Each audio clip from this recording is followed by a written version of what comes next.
예, 광야의 소리가 들리는 여러분 안녕하십니까? 이번 시간에는 2018년 7월 18일 한국 시간으로 지금 창조의 넷째 날 지금 수요일 오후인데요. 하늘이 지금 굉장히 태양이 뜨겁게 장렬하고 있습니다. 창조의 넷째 날이란 뜻은 창조의 첫째 날이 우리가 주일부터 시작하기 때문에 제가 그렇게 말씀하는 겁니다. 창조의 주일날 첫째 날을 주일로 보내면서 월요일이 이튿날, 화요일이 사흘, 수요일이 오늘 나흘이기 때문에 하나님께서 하늘의 큰 광명과 작은 광명을 나누사 큰 광명인 태양으로 낮을 주관하게 하고 작은 광명으로 밤을 주관하게 하신 날이 넷째 날인데요. 오늘은 이것에 대해서 제가 여러분에게 한번 정리를 해볼 수 있도록 하겠습니다. 창세기 1장 14절에 하나님이 가라사대 하늘의 궁창에 광명이 있어 주야를 나누게 하라. 또 광명으로 하여 징조와 사시와 일조와 연한을 이루라. 이것이 바로 지금 하나님이 두 큰 광명을 만드사 큰 광명으로 낮을, 작은 광명으로 밤을, 이게 바로 그 넷째 날이 일어나는 거거든요. 넷째 날이 바로 지금입니다. 일요일부터 우리가 첫째 날 주일로 해서 첫째, 둘째, 셋째, 넷째 날 수요일. 이런 상황 속에서 하나님의 모든 피조물은 서양에서는 이 점성술이 이 천문학이라는 것이 점성술로 타락해 가지고 말이에요. 지금 점성술이 된 것이 잘못된 것이고요. 또 동양에서는 이것이 지금 12지간 천간 지지를 통해서 이렇게 또 사람의 띠, 사주팔자, 궁합, 손금, 관상, 이 모든 것 여러분 완전히 버려야 됩니다. 예수 믿는 사람들 이런 것들이 가슴속에 마음속에 있거나 슬금슬금 여기 엿보면 여러분들은 그 온전한 그 믿음의 그 걸림돌이 되기 때문에 완전히 이런 모든 것은 사탄이 뒤트는 것이기 때문에 버려야 되는데요. 건전하게 하나님은 우주 만물을 지으시면서 이 황도대, 다시 말해서 황도대라는 것은 태양이 지나가는 자리에 보이는, 이렇게 태양이 동에서 또 서로 지나가는 과정에서 하늘에 보이는 12개의 별자리를 얘기하는 거예요. 그보다 많은 별자리가 있지만 태양이 지나가는 그 조디악이라고 하고 영어로는, 그 다음에 황도대라고도 하는 그곳에 12개의 별자리가 있거든요. 그것이 과연 무엇인가에 대한 문제입니다. 여러분 지금 제가 이 카톡에서 사진을 보면 제가 사진을 찍었는데요. 이렇게 보이네요. 몇 가지 제가 여러분에게 잠깐 소개해 보면, 지금 하늘에 지금 제가 지금 있는 이 시간에 하늘에 이렇게 돌아가고 있어요. 어떻게 돌아가고 있냐면 이렇게 지금 서쪽에서는 지금 이제 황소 자리와 오리온 자리가 이렇게 넘어가고 있어요. 이렇게 황소 자리나 오리온 자리는 뜻을 제가 이번 성경적으로 어떻게 풀어야 되는가에 대한 문제를 제가 정리할 수 있도록 하겠습니다. 여러분에게. 왜냐하면 이 사건이 작년 2017년 9월 23일 날 이 처녀 자리, 그 다음에 사자 자리 속에 태양과 수성과 금성과 화성이 이렇게 거기에 숨으로써 일직선이 돼 가지고 요한계시록 12장의 그 사인이 아닌가, 그러면서 그 목성이 처녀 자리 뱃속에서 나오는 순간 우리가 휴거된다, 이렇게 했던 거예요. 그러니까 우리가 너무 무지해서 모르면 안 돼요. 오히려 영어권에서는 이런 걸 모든 걸 준비하면서 예수님의 그 다시 오심을 깨어 있는데도 불구하고 이게 뭐 미신이냐 뭐 황당하다 이렇게 하면서 무시한 사람도 있지만, 우리가 그렇게 볼 필요는 없습니다. 왜냐하면 주님의 오심을 어떠든지 우리가, 그죠? 어떤 사람 예를 들면 보십시다. 우리가 사랑하는 사람을 기다리는데 고속버스 첫 차를 타고 올지 막차를 타고 올지 잘 모른다면 기다리지 않겠어요? 뭐 KTX를 타고 올지 비행기를 타고 올지 말이죠, 배를 타고 올지 우리가 잘 모른다면 기다려야 되지 않겠어요? 그런 차원에서 얘기하면 굳이 이런 것을 가지고 우리가 남을 이단 시비할 필요는 없는 것입니다. 내가 무지하고 내가 세상에 너무 밝고 내가 너무 예수님 없이 살아간다는 그것을 우리가 회개하는 도구로, 그 계기로 삼아야 될 필요 있습니다. 제가 이렇게 여러분에게 정리할 겁니다.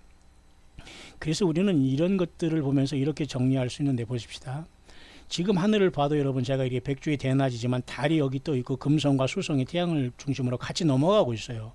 공전주의가 금성과 수성은 짧기 때문에 얼마든지 볼 수 있는 거고, 달도 역시 마찬가지로 달은 또 지구를 또 공존하기 때문에 이런 식으로 돌아가고 있는데, 지금 대낮이지만 이것이 보이지 않지만 이렇게 그 지금 태양계 속에서는 이렇게 위성들이 이렇게 돌아가고 있는 것이죠.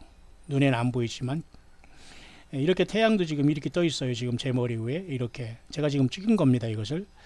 그래서 이와 같이 지금 금성이 여기 수성이 돌고 있고 태양이 지금 이렇게 막 넘어가는 상황 속에 지금 있습니다. 지금 현실이래요. 우리 사우스 코리아 입장에서 보면 그렇다는 얘기입니다.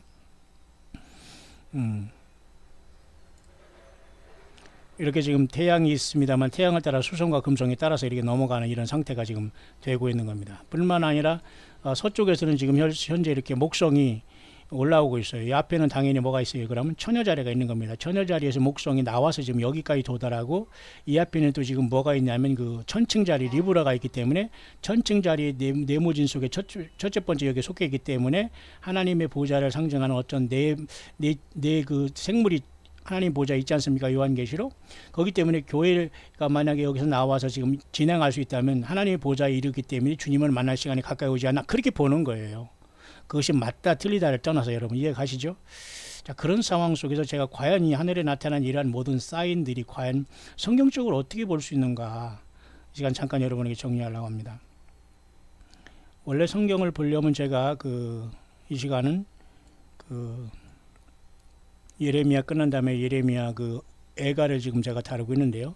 그 예레미야 애가는 뭐 제가 여러분도 아시지만은 그 성경의 본문을 봐도 되고 안 봐도 되지만, 제가 그 다음 시간에 4장을 이렇게 제가 묵상을 하겠습니다. 이것은 뭐 라이브로 해도 돼요. 라이브는 제가 이 화면을 띄울 수 없기 때문에, 또 이렇게 라이브가 아닌 것은 금방 올라가지만 녹화를 해서 제가 이렇게 화면을 여러분에게 보여줄 필요가 있어서 하는데요.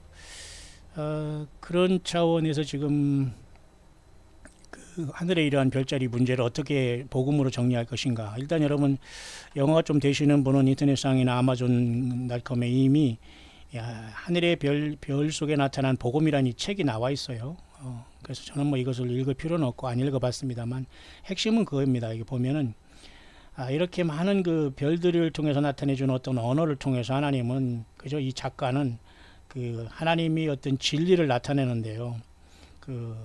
인간의 어떤 타락한 인간을 구속하기 위한 하나님의 어떤 구속사가 이 별자리에 있다라고 보는 거예요. 그것이 원래 타락하기 전 점성술로 사탄 마귀가 이러한 그죠? 하늘의 별자리에 대한 이 문제를 뒤틀고, 사람이 한국 이런 동양에서는 그 사주팔자, 궁합, 무슨 뭐 온갖 풍수 지리설 이런 것으로 완전히 여러분 우리가 그런 것에 여러분 들어가 있다 해도 빨리 나와야 됩니다. 슬슬 우리가 그걸 물어봐도 안 되고요. 주님이 절대 보시고 있다는 걸 아시고, 확실하게 우리는 사탄 마귀의 어떤 그죠? 우리가 들어오는 그 도화선을 우리가 만들면 안 됩니다. 관상, 무슨 손금, 사주, 궁합, 무슨 띠, 이게 모든 게 사탄 마귀로 인해서 오염된 거거든요. 그러니까 여러분 다 버려야 됩니다. 다만 성경적으로, 영적으로, 말씀적으로 예수 그리스도 복음 중심으로 이걸 보면 되는 거예요. 심플하게. 그래서 이렇게 정리할 수 있는데요. 여러 가지 지금 하늘에 이런 지금 개자리도 이렇게 나와 있으면, 개라는 것은 캔서라고도 하고 또 크랩이라고 하던데, 이것은 예수님의 고난을 상징하고 이제 그런 것으로 이제 해석을 할 수 있다는 겁니다. 그렇게 보면 조디악이라는 것은 바로 이런 여러 가지 황도대를 이야기하고 태양이 지나가는 곳에 있는 하늘의 12개의 별자리를 발견한 건데요. 과연 하나님께서는 이 지구라는 작은 공간을 창조하시고 사람을 여기에 만드시고 왜 그 엄청난 우주 만물을 창조하시면서 이런 걸 보여주고 있느냐. 이것이 우리의 하나님의 엄청난 사랑을 알 수가 있거든요. 하나님의 우리들을 위한 하나님의 사랑 말이죠. 이해 가십니까 여러분? 그러면 이런 모든 것들이 과연 우리 기독교와 이런 것이 어떻게 연결되고 있는가를 우리가 생각하는 문제인데요. 이 문제를 잠깐. 왜냐하면 이것이 하나님의 어떤 사인과 이런 것에 매우 중요한 것으로 보기 때문에 혼란에 빠지지 않기 위해서죠. 창세기 1장 14절은 하늘에 이렇게 하나님께서 일하는 모든 걸 통해서 사시와 일조와 연한을 이루라, 이런 건 맞죠. 앞에서 제가 말씀드렸죠. 특히 이사야 40장 26절에서 하나님께서 여호와 하나님께서 이렇게 말씀하세요. 자, 너희 눈을 들어 하늘을 보라. 이 모든 만상을 누가 창조했느냐? 보세요. 주께서 그 모든 만상을 이름을 불러서 하나하나 불러낸다고 했어요. 하나님께서, 예수님께서, 하나님께서 이 모든 것을 능력과 그 힘으로 그 사람 그 모든 걸 창조했고 아무것도 예외가 없다는 겁니다. 하나도 빠짐없이 우리 하나님 여호와 하나님은 이걸 불러내신다는 거예요. 하나하나 의미가 없는 게 없다는 거죠. 예수님이 그렇게 하신다는 거예요. 하나님 이런 별들을 창조하셨습니다. 그죠? 성경적이죠. 근데 문제는 이게 성경적인 사인으로 안 본다는 게 문제예요. 보세요. 하나님이 별들을 창조하셨고 나머지 모든 우주조차 우주에 있는 그 별들을 다 따라서 창조하셨는데, 태초부터 창세기 1장에 보면은 그래서 하나님께서는 12의 어떤 별자리를 창조하셨을 것이고, 이것을 어떤 예언적인 to be prophetic image of what was to come, 어떤 장차 일어날 일에 대해서 하나님이 예언적인 어떤 의미로 여기서 부여하셨는데 인간이 그걸 잘 모르다는 거예요. 그래서 성경에 보면 아브라함에게 하나님께서 밖으로 밤에 나오라고 하면서 하늘에 별을 보라 그렇게 했거든요. 너희 자손이 장차 저렇게 많아질 것이다. 하나님 여호와 하나님께서는 이 그죠? 이 아브라함 혈혈단신 아브라함 자식 없는 아브라함에게 하늘의 별을 보여주면서 이렇게 될 것이다 하겠어요. 그 100세에 사라는 90세에 그죠? 이삭을 낳지 않습니까? 하나님의 약속의 자녀. 우리도 마찬가지 여러분 죄 가운데 예수님의 생명이 어떻게 들어옵니까? 죄인들이 예수님의 생명으로 우리가 주님과 접붙여진 거죠. 주님은 불가능하게 하는 거예요. 사라가 완전히 그 이삭을 낳듯이 약속의 자녀 하나님 말씀으로 능치 못함이 없는 거예요. 자, 그런 것이 여러분 그런 묵상은 끝이 없습니다만 오늘 핵심은 이 황도대 태양이 지나가는 이 그죠? 12궁성 12천문학의 천문 그 하늘에 나타나는 그 조디악 황도대에 나타난 12별자리의 의미를 성경적으로 뭐 어떻게 정리해야 되느냐. 믿거나 말거나 이런 모든 것들은 성경적인 사인이라는 것이 사실 맞아야 돼요. 그렇지 않으면 이게 해석이 안 되는 거거든요. 성경이 이렇게 기록된 것처럼 하늘에 기록된 복음의 이야기다라고 말하는 게 맞다는 게 저도 여기 동의합니다. These signs tell the story of the gospel, just as it is written in the Bible. 성경이 기록돼서 예수 그리스도의 다시 오심을 증거하고 있지 않습니까? 이미 우주 만물의 하나님께서 하늘의 별자리도 그걸 다 예수님의 하나님의 인간으로 오실 것을 나타내 주신 것이 별자리라고 해석하는 게 가장 우리가 성경적으로 무난한 거예요. 이해 가시죠, 여러분? 자, 그래서 이런 어떤 그 점성술이나 이런 것으로 우리 어떤 인간의 어떤 그 운명을 점치거나 이런 것은 똑같이 여러분 서양 사람들이 이 점성술을 통해서 무슨 타로점이라든가 막 이런 거 있잖아요. 이런 거 완전히 귀신 신나를 까문 소리입니다. 여러분 곳에서 물어보거나 궁합 물어보거나 무슨 사주궁합 절대 그런 거 하지 마세요. 장난으로는 한두 번 어렸을 때 우리가 청년 때 한번 해본다고 하더라도 여기 거기다 심각하게 말이죠. 인상 속으로 들어가서 말이죠. 그런 데서 막 돈 주고 말이죠. 물어보고 그러지 마세요. 예수님이 절대 싫어하시고 하나님이 가정하게 보십니다. 그거 음란한 짓이에요. 영적으로. 나의 모든 운명과 삶을 주관하는 분은 예수 그리스도라는 것에 우리가 100% 삶을 걸은 사람들이기 때문에 우리가 그런 것 자체가 영적인 음행이거든요. 영적인 음행을 하니까 육신적인 음행도 가증하게 따라오는 겁니다. 사람이 타락하는 것이. 그래서 이 모든 것들은 구원에 대한 어떤 가이드 그죠? 로 보야지 이런 어떤 호로스코프로 하게 돼서 아스트롤로지가 호로스코프로 해가지고 말이죠. 이 완전히 맞아 이런 어떤 그죠? 그 별자리 이런 것으로 점치해서는 안 된다는 겁니다. 호로스코프 여러분 영어권에 있는 분들은 알 겁니다. 무슨 소리 하는지. 별자리를 보고 사람 운명을 춤추는 거예요. 마치 우리 한국의 그 띠가 어떻다는 뭐 잔나비 원숭이 띠 어디로 가면 어디가 돈을 벌고 어디서 누구를 만나 뭐 이게 얼마나 한 번 더 얘기해야 돼요. 이게 다 귀신 신나를 까먹은 소리예요. 절대 여러분 이런 것에 시간 보내지 마세요. 완전히 버리시길 바랍니다. 예수 믿음이 뭐예요, 여러분? 영적인 전쟁이에요. 심각한 겁니다, 여러분. 완전히 버리시길 바랍니다. 예수 그리스도를 부르시고 그분을 사랑하시고 그분이 부으시는 생명수 성령님 의지에서 주님을 만나고 영원까지 가야 되지 않겠어요? 자, 그 노성이 있어요. 그 노정이 저와 여러분들이 만나는데요. 자, 이런 것들은 이런 어떤 심볼로 정리하고 있으면 영어로 된 건 잘 됐기 때문에 제가 이것을 선택해서 간략하게 한번 여러분에게 소개해 볼 수 있도록 하겠습니다. 버고, 이것은 이제 버진이라고 하고 처녀자리, 리브라 천칭자리인데 자, 하나씩 보겠습니다. 버고는 처녀자리로서 영적인 의미를 간단하게 보겠습니다. 히브리 말로 이렇게 처녀인데요. 처녀자리는 이렇게 생겼어요.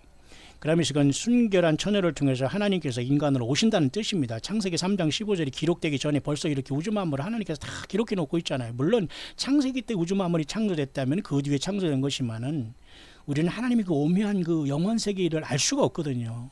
알려주는 것만 알도 알려주는 것도 모르니까 사실 인간은 사람은 맞죠. 이게 바로 무슨 뜻이냐면은 seed라는 뜻도 있고 말이에요. 순결한 처녀라는 뜻이기 때문에 보세요. 하나님 이 인간을 마리아의 몸을 통해서 죄 없으신 하나님 예수께서 인간으로 오신다는 그 모습이 여기에 담겨 있는 거예요. 간단한 겁니다. 심플한 거예요.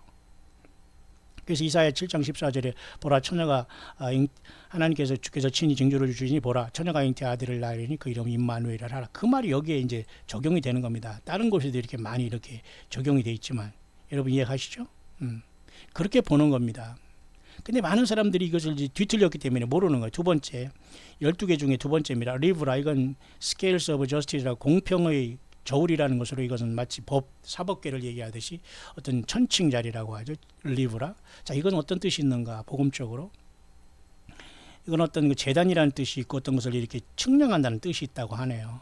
이것은 어떤 또 어떤 그 충돌에 대한 어떤 가격, 그죠? 어떤 가격을 어떤 지불함, 뭐 이런 뜻이 있는데 바로 이런 것들도 쉽게 말해서 그 어떤 십자가를 뜻하기도 하기도 하고, 여기 보면 또 뭐라고 하냐면 그 성소의 어떤 밸런스를 얘기하고, 천칭이니까 당연한 그런 뜻이 있겠죠, 그죠?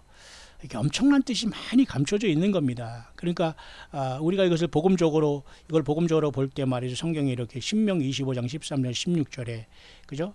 이렇게 이제 어떤 그 메저링 하는 건데, 이런 메저링 하는 거 이렇게 재는 거 있지 않습니까? 리브로 하는. 그래서 뭔가 이제 심판을 재는 어떤 이런 도구가 되는 거예요. 그 인간의 어떤 그 모든 죄와 이런 것도 결국 하나님의 법에, 인간의 어떤 그죠? 이런 것을 하나님의 법으로 이렇게 다 재고 심판하겠다는 뜻이 거기 나와 있는 것이죠. 이 율법이라는 것 볼 수 있겠네요. 그러니까 율법은 우리가 예수님 앞에 인도하는 몽학 선생입니다. 율법으로 구원받을 수 없어요. 율법으로 여러분 계명 지켜서 구원받습니까? 계명은 지켜야지만 10계명을 지켜서 구원받는 게 아니에요. 여러분 네 번째 계명 안식일만 지켜서 구원받습니까? 그럼 1계명부터 나머지 1, 2, 3계명과 5, 6, 7, 8, 9, 10은 다 자기들이 잘 지킨다는 거예요. 마음으로만 음욕부분도 간음했다고 하고, 열 번째 계명은 남의 이웃집의 아내를 탐내기만 해도 탐내면 우상숭배라고 했는데, 여러분 네 번째 무슨 안식일만 지킨다고 이런 구원받습니까? 이게 말이 안 되는 거예요. 자, 이런 문제가 있기 때문에 많은 사람들이 교리와 이단에 빠지고 전혀 성경적인 잘못된 해석으로 나가는 경우가 여러분 얼마나 많이 있습니까? 어쨌든 리브라라는 것은 그런 어떤 저울을 얘기하는데요. 이런 모든 것도 예수님께서 율법의 저주를 한 몸에 담당하시고 우리를 구속하시다, 이렇게 볼 수가 있고 그렇게 해석할 수가 있죠. 그래서 천칭 자리에 지금 그죠? 목성이 지금 그 천칭 자리 거기에 가 있지 않습니까? 그렇기 때문에 하나님의 보좌를, 어떤 심판의 잣대를 상징한 하나님의 보좌에 교회가 가까이 가고 주님을 만나는 날이 가까이 왔다, 그렇게 보는 거예요. 자, 이해 가시죠?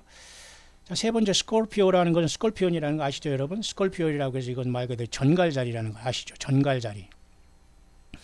이건 운딩이라고 해서 상처, 당연히 전갈은 상처잖아요. 특히 적을 얘기하고 적의 공격. 이건 굉장히 쉽잖아요, 이런 건. 이해 가시죠, 여러분? 예.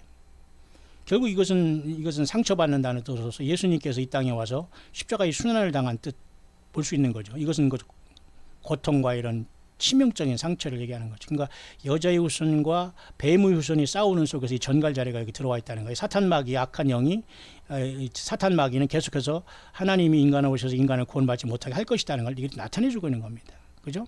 전갈은 이렇게 뱀과도 연관되어 있고, 맞죠? 여러분 맞죠?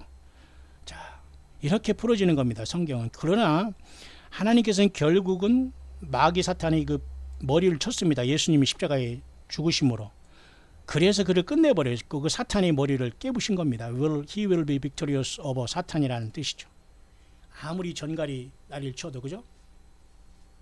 여러분 다섯 번째 그 무저갱의 그 다섯째 나팔을 부릴 때 요한계시록 9장에 무저갱이 열림으로써 황충과 같은 이자들이 나와서 전갈과 같은 권세를 가지고 사람들을 쏘고 입맞지 않은 사람을 완전히 죽도록 죽음의 고통을 당하게 할 시절이 와요. 그때 여러분 교회가 땅에 있는다고요? 여러분도 이 땅에 남아서 뭐 할 건데요? 돈 벌고 세상에서 먹고 마시고 노세 젊어서 노세 할 겁니까? 이런 것들이 튀어나와서 여러분들에게 달려들고 죽으려고 해도 내가 자살도 못하고 그 대가를 받게 하는 시대가 오는데요. 그래서 여러분 우리가 살아있을 때 예수님 앞에 나와서 회개하고, 예수 믿음이 최고의 복이에요. 예배당에 가고 안 가고, 헌금하고 안 하고, 뭐 목사가 타락했네 안 했네, 뭐 장로가 저러네 사모가 저러네, 이게 중요한 게 아니에요. 지금 내가 예수 그리스도를 구세주로 영접하고 있는, 이게 중요한 겁니다, 여러분. 예. 자, 그래서 이 전갈이라는 그런 뜻이 있고, 주님은 이렇게 적으로부터 공격을 받아서 십자가에서 죽으셨지만 그것은 예수님의 발뒤꿈치 조금 상하게 한 것뿐이지 전혀 주님은 상관이 없어요. 그 자체가 벌써 사탄은 머리가 깨졌기 때문에 예수님의 십자가의 보혈, 예수님의 피밖에는 우리를 사탄 마귀에게서, 이 죄악에서 이길 수 없게 하나님이 그렇게 만드죠. 그래서 예수님을 믿어야지만 구원받는 거예요. 예수님을 믿어야지만 우리가 하나님의 율법의 요구를 들어주는 거예요. 예수님을 저 밑에다 놨고 내가 안식일만 열심히 지낸다고 해서 뭐 금요일 해질 때부터 토요일 해질 때까지 아무 일 안 하고 계속 여러분이 쫑글쫑글 하면서 안식을 지킨다고 해도 소용없어요. 근데 본인들은 율법 신앙이 아니라고 하더라고요. 아니에요. 그건 모순입니다. 예수 그리스도가 모든 것 되시지 않으면 안 돼요. 굳이 네 번째 계명만 끝난 게 아니에요. 그러니까 무슨 천주교가 일요일로 바뀌었다고 해가지고 그것을 안 지키고, 그것을 토요일을 안 지키면 그게 짐승표를 받기 때문에 지금 일요일 예배하는 사람은 모두가 짐승표 받는다고 하는 게 안식교이들 얘기지만, 저는 그것을 수없이 많이 연구하고 아주 심각하게 제가 치명스럽게 아주 심각하게 내가 거기 들어가서 제가 연구해 본 사람이라 저는 그게 아니라는 결론을 내렸어요. 아닙니다. 저는 모든 신학 공부하고 무슨 했더니만 저는 장로교의 칼빈을 얘기하는 사람이야. 칼빈이 뭐가 중요합니까, 여러분? 칼빈을 왜 따라요? 성경을 따라야지. 예? 공부를 많이 했다고 여러분 성경을 따라야지. 그 바울처럼 모든 걸 다 버리고 성경을 따라야지요. 성경을 따르는 것도 성경을 보고 해석하고 자기가 해석하는데 완전히 그건 완전히 성령 안에서 해석하지 않으면 완전히 그건 자기 소리가 되는 거거든. 자, 그 다음에 여러분 그 네 번째는 이 사지타리우스라는 것은 궁수자리라는 건데, 궁수, 이게 활 쏘는 자. 활 쏘는 자는 약간 이건 괴물같이 생겼는데 이것도 사실 좋은 건 아니에요. 이것은 이건 뱀을 상징하고 용을 상징하다 이렇게 말을 하네요. 사실 이렇게 반인 반수는 이 네피림으로서 사실 타락한 하나님의 천사인 이 천사들이 이 사람의 여자들과 교잡해서 이런 모습을 나타낼 수 있거든요. 사실은 이게 완전히 장난이 아니고요. 이런 가능성이, 그러니까 타락한 하나님의 천사들이라니, 타락한 천사들이 인간의 여자뿐만 아니라 모든 짐승과 자연계에도 다 이렇게 이 종자를 오염시켰다고 봐야 돼요. 하나님께서 썰어버렸잖아요, 노아 홍수로. 지금은 안 그럴까요? 같아요, 지금도. 그래서 우리가 예수님의 피밖에는 죄 씻음 받을 수 없는 겁니다. 그래서 여기서 이제 궁수라는 것은 특별히 이제 여러 번의 성경을 이렇게 짐승으로 이렇게 나와 있고, 왜냐하면 이거 말이 안 되잖아요. 반인 반수, 이게 말이 됩니까? 몸통은 이게 말인데, 앞에 몸통은 사람인데 이 뒷모습은 말이잖아. 이게 여러분 말이 돼요? 이런 별자리는 결국 뭐를 나타나겠어요? 당연히 프린스 오브 디 어스라고 해서 뭐예요? 땅의 왕자. 결국 이거 마귀를 나타내는 거네요. 그리고 마귀가 악한 이자들이 씨 뿌린 어떤 그 네피림이라는 일루미네이트, 어떤 어둠의 주관자들, 파충류들, 장차 외계인이라고 가장하면서 모든 예수 믿지 않고 이 땅에 남은 사람을 속일 사람들, 여러분 여기에 빠져겠습니까? 아니면 진리를 구별해서 예수 믿다 주님 만나러 가겠습니까? 여러분, 예, 빨리 여러분 가족 구원하고 자녀 구원하고 주님 앞에 여러분 거기에 생명 걸기를 바랍니다. 그냥 시간 남아서 내가 조금 뭐 주님 앞에 나와서 주님 만날 수 없어요. 그리고 내가 돈 다 쓰고 내 일 다 한 다음에 하나님 앞에 그냥 조금 뭐 대충 생각도 없이 이렇게 헌금해서 그 헌금이 하나님 앞에 드려지는 게 아니에요. 진실하지 않으면 안 됩니다. 그 다음에 이제 그 다섯 번째인가요? 그 카프리코노스라는 것은, 이것은 뭐냐면 그 바다 염소에 대한 문제인데요. 이 바다에 대한 염소에 대한 문제는 희생에 대한 뜻이 있고요. 또 염소는 또 양과 비교해서는 또 잘못된 이 마귀 뜻도 있긴 있어요. 근데 문제는, 자, 이런 모든 것을 통해서 결국은 어떤 죽임받은 어떤 희생양을 나타내는 겁니다. 희생하는 것, 그죠? 희생양, 구약에도 이런 게 많이 있지 않습니까? 지파들은 지파는 이스라엘 12지파도 다 이게 12별자리 연관이 돼 있는다고 하니 가능합니다. 납달리 지파로서 이건 어떤, 그죠? 또 죽음과 어떤 싸움의 이런 뜻이 있다고 하네요. 희생제물을 통해서. 예수님은 나를 따르라. 너는 내가 너희를 사람을 낳는 어부가 되게 하겠다. 이런 뜻을 여기 적용하고 있네요. 자, 이렇기 때문에 희생, 예수님께서 십자가의 어떤, 그죠? 제물 대심으로서 인간을 구속하시고 하나님께 인도할 그런 좋은 뜻에서 염소, 양을 뒤로 받는 염소 쪽에 그건 또 나쁜 뜻의 염소의 뜻도 있겠죠. 다 복음적으로 보면 그렇다는 겁니다. 그 다음에 여섯 번째, 아쿠아리우스라는 건 이건 물병자리라고 해요. 물병자리라고 하는데요. 물병자리라는 것은 복음적으로는 어떻게, 당연히 이제 이스라엘 12지파에서는 르우벤 지파를 이제 여기 상징한다고 하네요. 표현한다고. 가능합니다. 왜냐하면 12지파, 12별자리, 12명의 사도, 새 예루살렘 성의 12문, 12기초석, 이게 10이라는 것은 예수님의, 우리 아버지 예수님의 나라의 12 하나님의 정부 조직을 나타낼 수 있기 때문에 10이라는 숫자는 중요해요. 왜 12궁성이 13개도 아니고 11개도 아니고 다 의미가 있는데요. 그래서 이런 어떤 물병자인 이런 그 이스라엘 야곱의 첫째 아들인 루벤에 속한다고 하면서, 또 12 여러분 제사장이 갖고 있는 12보석도 12개로 되어 있어요. 그리고 이스라엘의 그 제사장의 반열은 또 24 반열로 되어 있고요. 또 하늘에 보니까 요한계시록 4장에는 24장로들이 거기서 완성되어 있잖아요. 저는 그 24장로들이 흰옷을 입고 금멸관을 쓰는 것이 오늘 이긴 자들인 교회인 저와 여러분들이 모습으로 봅니다. 뭐 13만 4천인이 천열매 이런 사람 많이 얘기하지만 24장로의 모습은 오늘날 교회가 주님 앞에 부름받아서 부활하고 주님 앞에 들림받아서 영광스럽게 된 모습이 아닌가, 저는 그렇게 보면서 현재까지는 요한계시록을 보고 있습니다. 물론 하늘의 열린 문으로 요한계시록 4장으로 올라가겠습니다만, 환란 전에. 자, 이런 상황 속에서 지금 이 물병자리는 또 12보석 중에는 또 이 사르디스라는 보석, 그죠? 이런 이 보석이 이제 여기 이제 또 이제 적용이 되는 것이고, 그죠? 이 보석이 여기 사르디스라는 보석이 또 여기 되고요. 그리고 성경의 많은 부분에 또 이런 부분을 이제 여기 적용할 수 있는데, 가장 중요한 것은 이 물병자리는 주님께서 요한복음 7장 37, 38절에 말씀한 대로 주님께서 이 명절 마지막 절에, 이게 명절 마지막은 사실 여호와의 계시 레위기 23장 7개 절기 중에 마지막 절기는 뭐예요? 예. 초막절을 얘기합니다. 초막절은 다른 말로 뭐라고 해요?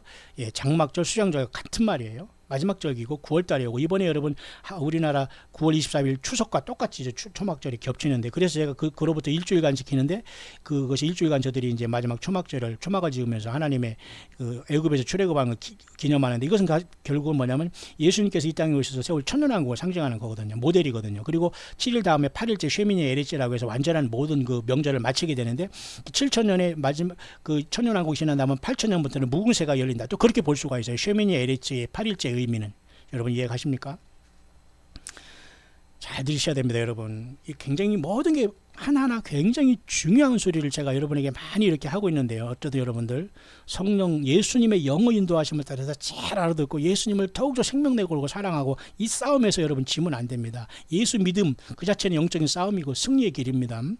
자, 그래서 요한복음 7장 37, 8절에 예수님은 그 큰 소리를 외쳐 명절 마지막 날에 누구든지 목마른 자는 나에게 와서 마시라. 나를 믿는 자는 성경의 이름같이 그 배에서 생수의 강이 넘쳐나리라. Will flow rivers of living water. 이게 바로 물병자리의 의미로 저는 봅니다. 여러분 쉽잖아요. 물병. 생수의 근원 되신 하나님 예수님이 이 땅으로 인간의 몸을 입고 오셔서 죄인된 우리를 구원하시겠다, 그 뜻입니다. 그 하늘의 물병자리를 볼 때 그렇게 해석해야지. 저 물병자리, 물 있으니까 우리 집에 그 가뭄이니까 올해는 물 걱정 안 하겠지, 내가 물을 봤으니까. 그게 바로 미신적으로 믿는 거예요. 예를 들면 그렇다는 얘기입니다. 여러분 이해하시죠? 예수님으로 성경을 다 보야 됩니다. 성경은 너희가 성경에서 영생을 하는 줄 알고 성경을 상고하려거니와 성경이 곧 내게 대하여 증거한다고 했잖아. 예수님에 대한 증거가 없으면 세상 말로 말짱 도루묵인 거예요. 설교를 한답시고 아무리 배우고 박사 세상에서 학연 지원 따지면서 거들먹거리는 일자들도 성경을 딱 보면서 성경 딱 보고 딴소리 하는 거 보면 완전히 이상한 영이 받았다는 금방 알 수가 있잖아요. 안 그럽니까 여러분? 빨리 튀어나와야 됩니다. 여러분 시간 낭비예요. 성경 하나 갖고 여러분 가족적으로 두세 점 예수님 섬기고 예수님 찬양하고 예수 이름을 승리하고 예수님으로 남을 도와주고 예수님으로 가난하고 어려운 사람들에게 선을 베풀고, 그런 것이 최고의 지금 믿음 생활, 다른 거 없습니다. 종교 바리새인들이 모이는 곳에 여러분이 가서 막 거기서 무슨 교제하고 양복 입고 나이스하게 입고 가서 아이고 안녕하세요, 이럴 시간 없습니다. 이런 모든 회칠한 무덤 같은 생각 다 벗어버려야 돼요. 지금은 광야에서 여러분 꺼적대기 하나 깔고서 자더라도 예수님을 증거할 수 있는 사람이 살아요. 물병자리의 의미는 그렇고요. 그 다음에 7번째인가요? 피시스라는 것은 물고기 자리입니다. 물고기는 여러분 예수님이 믹두스라는 뜻이 뭐예요? 믹두스라는 뜻으로는 그 헬라어를 쭉 에크로님이라 해서 두 자음으로 앞자를 쭉 하면 익두스가 되는데, 그 전체적인 예수 그리스도는 하나님의 아들 구세주입니다, 그 뜻이에요. 예수 그리스도스, 그죠? 피오스 데오스 소테로, 이 말을 가지고 익두스라는 거예요. 앞자를 따면. 그래서 초대교회의 익두스라는 물고기가 예수님이 하나님의 아들이고 나는 구세주를 믿는다는 거, 서로 암호로 사용했다고 하지 않습니까? 엄청난 뜻이 많이 있지만 그렇다는 거예요. 그래서 이 물병자리란 이 어떤 그 물고기 자리의 뜻은 여기서 보니까 그 왕이란 뜻도 있고요. 또 나름대로 그 이스라엘의 그 지파 중에는 시몬에 연결되어 있고요. 12보석에는 크리스톨라이트라는 이런 어떤 보석이 연관이 되어 있네요. 자, 그렇기 때문에 이것은 또 성경으로 이렇게 풀어보면은 예수님께서 그랬죠. 그 그물 오른쪽에 그렇게 그 던지라, 그죠? 주님께서 그렇게 말씀하셨네요. 그물 오른쪽에, 배 오른쪽에 던지라. 많은 걸 찾으다, 이렇게 하면서 그 갈릴리 해변에서 그 부활하셔서 베드로를 이렇게 주님께서 교육시키지 않습니까? 그러니까 이 물병이라는 건 결국 뭐냐면 물병이 아니죠, 죄송합니다. 이 물고기라는 것은 결국 뭐예요? 그 하나님께서 우리들 하여금 이 세상에서 그 예수 믿고 예수님을 구세주로 영접하는 사람들을 많이 이 세상에서 출소하고 알곡 맺는 그런 과정이 이 물고기 자리에, 이 피시스라는 이 자리, 이 피시스지만 이것은 피시라는 그 물고기라는 뜻이 있으니까요. 그렇게 뜻이 되는 겁니다. 보십시오, 그죠? 그렇습니다. 이렇게 물고기는 쉽게 말해 세상에서 예수 믿는 사람들, 다시 말해서 예수 그리스도가 하나님의 아들이요 하나님 자신이고 구세주를 믿는 사람들, 구원받은 사람들을 사실은 이 물고기로 상징이 되어 있는 겁니다. 그 물고기 자리가 하늘에 이렇게 있잖아요. 희한하지 않습니까? 다 예수님과 연관이 되어 있잖아요. 그죠? 8번째입니까? 맞네요. 아리스라는 것은 뭐 이건 양자리입니다. 양 아까는 염소자리 있으면 이건 양자리인데요. 램. 이것이 뭐 의의 어떤 희생제물로 예수님이 희생을 당하는 거가 정확하게 이것은 일치되죠. 이것은 아까 염소는 그냥 구약의 아사셀도 희생양은 희생양인데요. 하나님의 영광을 위해서 희생양 되는 존재도 있겠죠. 그거야 뭐 어쩔 수 없습니다. 그건 뭐 하나님 예수님이 주권이기 때문에. 그래서 이 아리스라는 것은 양이라고 해서 램 어린 양을 나타내면 예수 그리스도의 십자가의 그 구속 당연히 이걸 나타낼 수 있죠. 이건 그죠? 쉽지 않습니까? 이런 것은.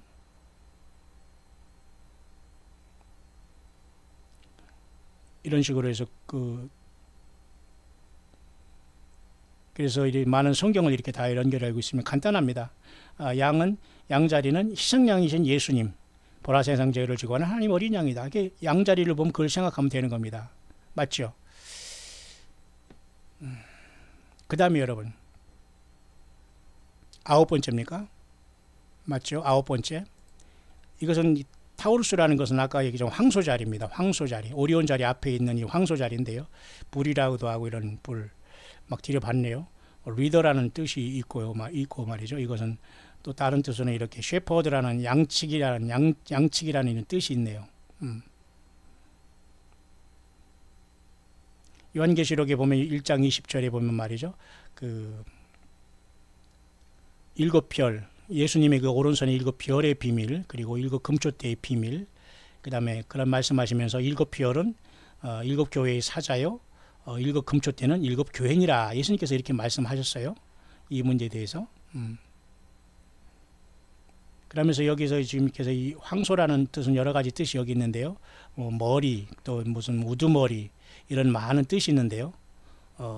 어떤 중심이라는 뜻도 있고 리더라는 뜻도 있고, 그래서 이건 결국은 주의 종들과 특별히 마지막 때나 예나 지금이나 주님이 특별히 쓰시는 이런 종들을 또 여기 상징할 수 있다, 이렇게 보고 있네요.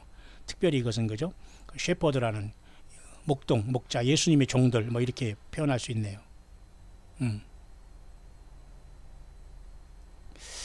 자, 이렇게 모든 것들이 다 복음적으로 풀어질 수 있는 더 깊은 게 많이 있겠죠. 그 다음에 이제 10번째는 제민이라는 건 이건 쌍둥이 자리를 제민이라고 하는데요. 과거에 우리나라에 뭐 자동차도 제민이가 있었습니까? 쌍둥이인데 결국은 뭐냐면은 어떤 사람은 이제 교회와 예수님과 예수님의 몸내 교회가 만나는 것도 쌍둥이라고 하고 이제 여러 가지 이제 이걸 해석을 합니다만은 상처받는 뜻도 이 쌍둥이도 뜻이 있네요. 아주 충실한 어떤 왕자라는 뜻도 있고요. 시리우스라는 계자리, 시리우스는 사실 계자리인데 여기 계자리하고 이건 좀 다른데요. 어쨌든 그 이스라엘 12지파 중에는 이 쌍둥이 자리는 베냐민에 이렇게 연관이 되어 있다고 하네요. 보석도 이렇게 다 연관이 되어 있고, 그죠? 결국 이 쌍둥이라는 것은 결국 두 손가락이라는 뜻이 있는데, 한 것은 한 개와 또 다른 하나는 이렇게 두 손가락이 이렇게 잡고 있는데, 하나는 클럽을 잡고 있고 하나는 이렇게 어떤 하프를 잡고 있는 모습을 보이고 있고, 또는 화살과 활을 잡고 있는 이런 모습도 되고요. 여러 가지 쌍둥이 자리에는 이제 뜻이 있다고 하는데요. 그걸 어떤 예수님의 그 복음으로 해석하면 이러한 것은 뭐와 이렇게 매치가 되냐면 예수님과 교회, 여기 나와 있네요. 예수님과 교회가 이렇게 예수님의 신부로서 만나는 것이 쌍둥이 자리로 본다, 이렇게 여기 보네요. 저도 이것에 이런 해석에 저도 동의를 합니다.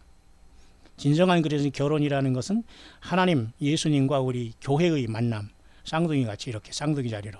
이해 가시죠? 이렇게 성경 모두는 예수 그리스도가 핵심이고 예수님의 이야기입니다, 여러분. 맞죠? 11번째 캔서라는 건 이제 암이 아니라 이건 크랩이라고 해서 게자리예요, 게. 멍멍이 게가 아니라 그런 그 크랩, 그죠? 이런 게, 랍스터 게.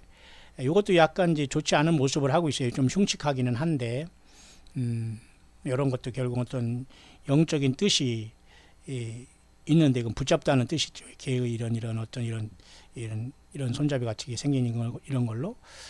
그러면서 또 나름대로 어떤 상급이라는 뜻도 있고 말이죠. 이 이사갈 지파에 또 이런 계자리가 또 연관이 돼 있다고 하네요. 그래서 과연 그러면 여기 우리 예수 그리스도 안에서의 이런 이 계자리는 어떤 모습으로 우리가 이제 볼 수 있는가, 이런 것은 이제 성경적으로 우리가 다 적용을 해야 되겠습니다만, 창세기는 이 이사갈이라는 것은 이제 야곱의 9번째 아들로서 굉장히 강했고, 이런 것을 보면서 이러한 어떤 계자리는 결국 무엇을 나타내냐면 어떤 쉴터, 어떤 이렇게 쉼터를 얘기한다고 하네. 안식할 장소를 이렇게 나타난다고 하네. 이사갈도. 그렇다면 어떤 이 계자리가 뜻하는 것은 정확하게는 우리가 알 수 없지만 어쨌든 붙잡는다, 뭐 이렇게 그런 뜻이 있고요. bind together, 이렇게 서로 이렇게 묶는다는 이런 뜻도 있고요. 그 어떤 안식의 장소다, 이런 뜻도 있다고 합니다. 그러니까 이렇게 하나님께서 뭔가 이 뜻을 주신 이유가 있을 겁니다. resting place라고 하네. 이렇게. 우리에게 영원한 안식을 주시는 하나님의 섭리가 이 계자리에는 또 들어있지 않나, 이렇게 보게 되는 겁니다. 그다음에 이제 마지막에 하나가 이제 처녀 자리로 시작해서 이제 마지막에 사자 르오 자리 있지 않습니까? 그래서 작년에 얘기해서 이 사자 자리 처녀 자리로 시작해서 마지막이 그죠? 이 사자 자리가 서로 이렇게 붙어 앞뒤로 있지 않습니까? 보통. 그래서 사자 자리로 시작하면 처녀 자리를 끝나고, 처녀 자리에서 시계 반대 방향으로 돌면은 또 이렇게 사자 자리를 끝나고 이렇게 됩니다. 그런데 그래서 작년에 처녀 자리는 처녀 탄생하는 예수 그리스도의 모습 또는 교회의 모습, 또 이곳에 그 배 속에 들어가는 목성이 교회의 탄생으로 휴거될 거다, 그렇게 본 거예요. 사자는 결국 예수님의 왕이 나타내는 승리의 왕, 하나님 자신을 나타내는 모든 동물의 왕이지 않습니까? 그러니까 우주 만물의 왕중왕, 주정이 준 예수님을 상징하는 건 맞죠. 유다 지파 사자 다윗의 뿌리로 이긴다. 하나님이 그렇게 태어나신다, 그 뜻입니다. 12번째는 사자 자리인데 레오 자리죠. 보십시다. 말 그대로 사자는 사자죠. 뭐. 이건 왕이니까 이건 왕을 당연히 나타내는 것이고,